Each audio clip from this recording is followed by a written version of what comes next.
Picture this. If a sudden health crisis hit your family tomorrow, how secure would your job actually be? It's kind of a terrifying thought, right? The kind that keeps a lot of us up at night. But consider this. 13% of all employees took Family and Medical Leave Act, or FMLA, leave in the past year. Think about that for a second. That is literally more than 1 in 10 workers. Taking time off for a medical event isn't some rare anomaly, it's a completely normal part of the modern workforce. Welcome to this explainer. Look, if you've ever stared at the FMLA process and felt just totally overwhelmed by all the forms, the strict deadlines, and the endless bureaucracy, you are in the exact right place. Today, we're going to transform what feels like an intimidating legal maze into an empowering, highly manageable step-by-step guide. By the time we finish, you'll know exactly how to protect your job when life inevitably throws you a curveball. Okay, let's dive into this. Here is our clear roadmap for today. We'll breeze through FMLA basics and eligibility, the qualifying reasons for leave, how to give your employer notice, the medical certification process, common application mistakes, and we'll wrap it up with a quick summary and legal disclaimer. We are taking you from total uncertainty to absolute clarity.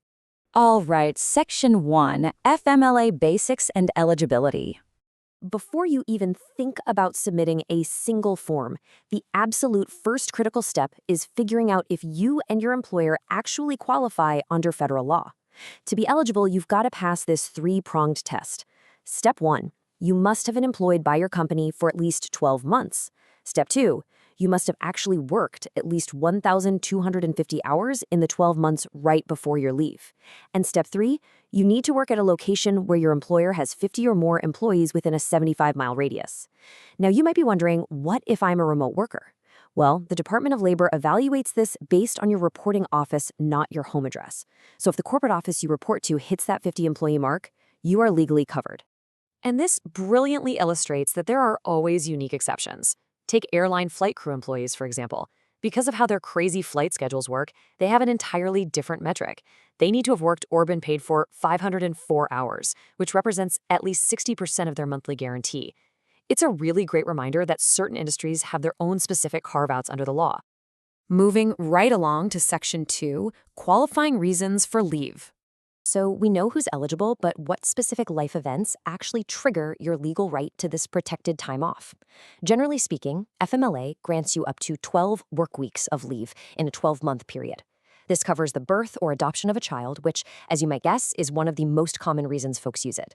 It also covers taking time to care for an immediate family member, like a spouse, a kid, or a parent who is ill. And of course, it covers your own personal serious health condition. But hey, pay close attention to this last point. There is a special, often overlooked provision that grants up to 26 weeks of leave to care for a covered military service member with a serious injury or illness. That's a massive benefit. Now, let's zoom in on what actually constitutes a quote-unquote serious health condition.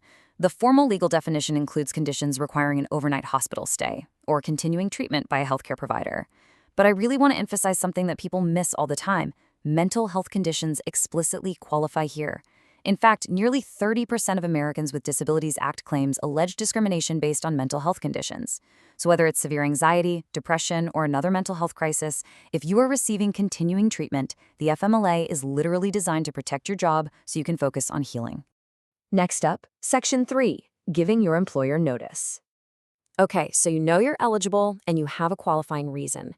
How do you actually get the ball rolling with your boss or HR? So the crucial point is understanding these strict federal deadlines. Day 1 is when you tell your employer you need leave. If your need is foreseeable, say a scheduled surgery or an approaching childbirth, you are legally required to give 30 days advance notice. If it's a sudden emergency, you just got to notify them as soon as possible. But look at Day 5. Once you notify them, the clock starts for your employer. They have exactly 5 business days to provide you with a notice of your eligibility and your rights and responsibilities. Finally, Day 15. Once your employer hands you the medical paperwork, you generally have 15 calendar days to get it filled out by a doctor and returned. Knowing this timeline completely empowers you to hold your employer accountable for that 5-day turnaround. Let's tackle Section 4, the medical certification process. For a lot of beginners, this right here is the absolute most intimidating part of the application. Getting a doctor to fill out the paperwork correctly so your leave is officially approved. There are very specific forms provided by the Department of Labor, and you need to make sure HR gives you the right one. Form WH-380-E is used exclusively for your own serious health condition. Contrast that with Form WH-380-F, which is what you use when you're taking leave to care for a covered family member's condition. Clearly distinguishing between these two right off the bat will save you a massive headache and prevent any frustrating delays at your doctor's office. Now, when you hand this form to your healthcare provider, they need to include some very specific information: their contact info, the date your condition started, how long it's expected to last, a crystal clear statement that you are unable to perform the essential functions of your job, and specific medical facts supporting the claim. And listen, it is vital to understand that your employer cannot legally demand unnecessary medical details beyond what is required on this specific form. They are not allowed to ask for your complete medical history, just the exact facts that justify the FMLA leave. Section 5. Common FMLA application mistakes. Knowing the rules is great, but knowing where people accidentally trip up? That is how you truly protect your job from simple procedural errors. Let's move on and see how this builds. First mistake: waiting too long. If you know you're having a baby, don't wait until the week before to file. You need that 30-day buffer. Second, and guys, this is a big one: ignoring your company's normal call-out procedures. Having approved FMLA leave does not give you a free pass to just no call, no show. You absolutely must still follow your employer's normal absence reporting rules. Third mistake is missing that 15-day window to return your medical certification. And finally, submitting incomplete or illegible forms. Always double-check your doctor's handwriting before you leave the clinic. An unchecked box or an illegible date can cause your HR department to kick the form right back to you, delaying your job protection. Now, what's really interesting about this is what happens at the very end of your leave. What if your 12 weeks of FMLA run out and you still aren't fully better? Well, as noted by the Nymaster law firm, an employer cannot force you to return totally without restrictions or just fire you immediately just because your FMLA expired. Such our 100% healed policy is a direct violation of the Americans with Disabilities Act. This means if you can't return when your FMLA runs out, it actually opens the door to ADA protections, which requires your employer to explore reasonable accommodations with you. It is a massive safety net that so many employees simply do not know about. Finally, Section 6, Summary and Legal Disclaimer. We have navigated this entire journey from total uncertainty to absolute empowerment, breaking down the eligibility, the timelines, and all that paperwork. But before we wrap up, it's incredibly important to note this essential disclaimer. We've focused heavily on federal law today, but state laws and individual company policies can vary significantly. Sometimes they offer even more generous protections than the federal government requires.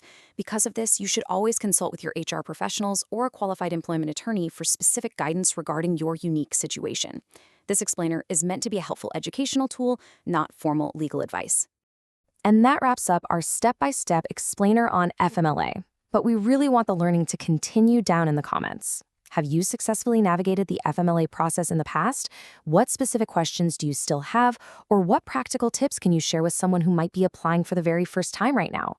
Engage with the community below, share your experiences, and let's keep empowering each other with knowledge. Thanks so much for joining me, and I'll see you in the next explainer.